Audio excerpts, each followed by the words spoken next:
geelaygu shan buu ahaa gacantayda laba ku jira saddexna way iga gadmeen gabadhna waan jecelaho inaan guursadaan raba tani googaalaysi iyo ma aha garan waa gabi ka baxay waa gardarro garab haysato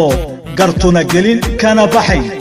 waa hobolka geyga oo soo saaray heestii in badan la sugay taasoo muran badan dhalin doonta balse taabanaysa xaqiiqda dhabta uu maanta ku sugan yahay geyga Soomaalidu leedahay ee bariga iyo geeska Afrika gabadhu hadalka ay tiriye su'aashu garashay rabta jaceelkuna wuu gubay baadida aan goobayana markaan raadkeeda guro gidaar baa isoo celshe gobay ila taliyo sideeba uga gudba waa murtidii abwaanki weynaa ee Maxamed Cabdoosh waxaan waxa ku laray alfanaan deeq ميوزيكنا والأستاذ مولد حسن فرح عدك وهو الكجيجة الفنان حرير أحمد وعطي أذكر ويدين للتاني تلاو مباهنه وطلعي أجيله يقول شامبو قعنتي ذلبا كوتشيرا نصدحنا ويقا قادمين أقبرنا وانتعيله إن نقور سدان ربا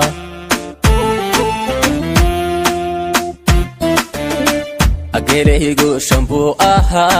قعنتي ذلبا كوتشيرا نصدحنا ويقا قادمين أقبرنا وانتعيله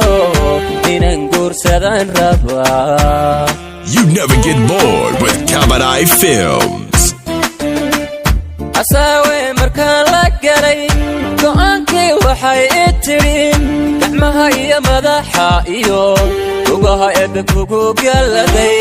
ورتادسكو كيسيد باد يكور سنكرتا آنيقا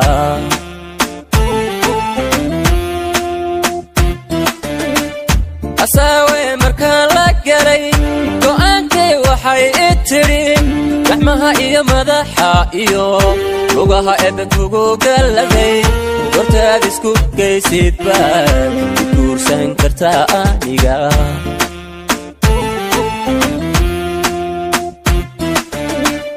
gabadhu hadalkay tiriye su'aashu garashay rabtaa jacaylkuna uu gubaye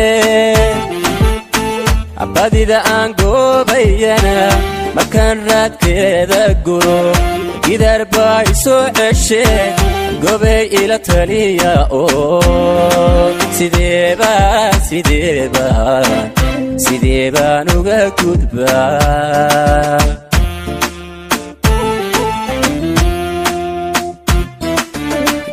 gabadhu hadalkay tiriye su'aashu garashay rabtaa jacaylkuna uu gubaye badida aan goobayana markaan raadkeeda guro gidaar baa isoo ceshe